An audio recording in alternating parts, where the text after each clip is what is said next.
ফলের ক্ষেত্রে অনেক অগ্রগতি সাধন হয়েছে। আমরা অনেক বিদেশি ফল, ড্রাগন ফল আমাদের আগে ছিল না, এখন চলে এসেছে।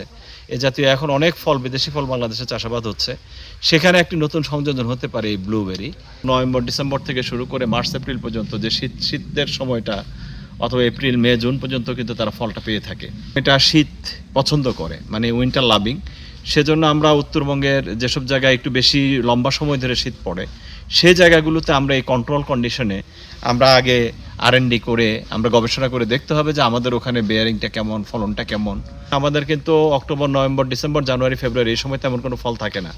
তার মানে এই শীতের সময়টাতে যদি আমরা একটা ফল পাই, সেটাও কিন্তু আমাদের পুষ্টি নিরাপত্তা একটা ভালো ভূমিকা রাখবে। সবাইকে শুভেচ্ছা। আমি প্রফেসর নোমান ফারুক, আমি শেরেবাংলা কৃষি বিশ্ববিদ্যালয়ে কর্মরত রয়েছি।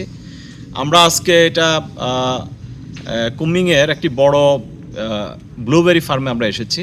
এটা প্রায় 200 হেক্টরের মতো বিশাল, অনেক বড় শেড। তারা কন্ট্রোল কন্ডিশনে এই ফলটা চাষাবাদ করে।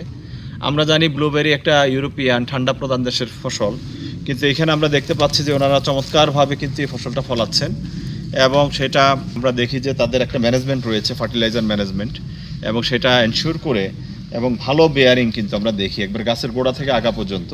একদিকে ফুল ফুটে আছে, আরেকদিকে কচি ফল, আরেকদিকে পাকা ফল।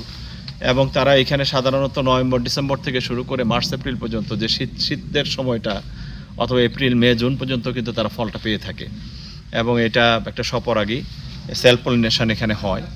এখানে আমরা এই গাছগুলো দেখলাম, এখানে তেমন কোনো রোগবালাই বা পোকামাকড় নাই। তারপরে তারা ইয়েলো স্টিকি ট্র্যাপ, হলুদ আঠালো ফাঁদ লাগিয়ে রেখেছে। সেখানে আমরা মাছি পোকা পেয়েছি। তার মানে মাছি পোকা আমাদের দেশে যেমন রয়েছে, চীনেও রয়েছে। তো বাংলাদেশের সম্ভাবনা কেমন সেটি, যেহেতু এটা একটি বিদেশি ফল এবং এটা শীত পছন্দ করে, মানে উইন্টার লাভিং, সেজন্য আমরা উত্তরবঙ্গের যেসব জায়গায় একটু বেশি লম্বা সময় ধরে শীত পড়ে, সেই জায়গাগুলোতে আমরা এই কন্ট্রোল কন্ডিশনে আমরা আগে R&D করে আমরা গবেষণা করে দেখতে হবে যে আমাদের ওখানে বেয়ারিংটা কেমন, ফলনটা কেমন। তবে অসম্ভব স্বাদের একটা ফল ব্লুবেরি ফল, এবং এটার গুণাগুণ কিন্তু অনেক ভালো। এবং আমরা জানি যে বেরি জাতীয় ফলগুলো, এটা হলো কিডনির যাদের সমস্যা রয়েছে, কিডনিজনিত সমস্যা, সেটার জন্য খুবই উপকারী। এবং আপনি খেয়াল করে দেখেন, আমাদের কিন্তু অক্টোবর, নভেম্বর, ডিসেম্বর, জানুয়ারি, ফেব্রুয়ারি এই সময় তেমন কোনো ফল থাকে না। তার মানে এই শীতের সময়টাতে যদি আমরা একটা ফল পাই, সেটাও কিন্তু আমাদের পুষ্টি নিরাপত্তা একটা ভালো ভূমিকা রাখবে। তা আমরা আজকে এখানে এখন ভিতরে তাপমাত্রা প্রায় 25 থেকে 30, এর ভিতরেও কিন্তু ফলটা খুব ভালো ফলন হচ্ছে।